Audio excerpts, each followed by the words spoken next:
3 নং প্রশ্নে বলা হয়েছে x ইকুয়াল টু √5 প্লাস √4 হলে x square plus 1/x square এর মান কত? তো দেয়া আছে x equal to √5 plus √4।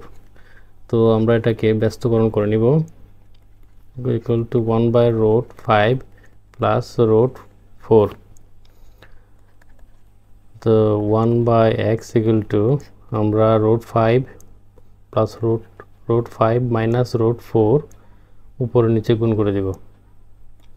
√5 plus √4 into √5 minus √4।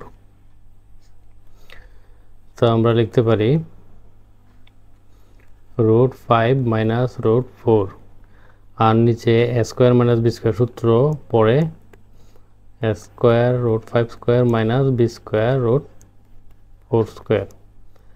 তো আমরা লিখতে পারি √5 মাইনাস √4, এটা 1/x এর মান।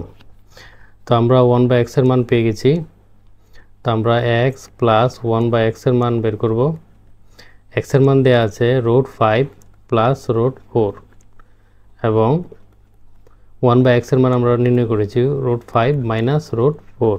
√4 কাটা, তো আমরা লিখতে পারি 2√5। তো আমরা এখানে একটা মান পেয়ে গেছি। x স্কয়ার প্লাস 1/x এর মান নির্ণয় করতে বলা হয়েছে।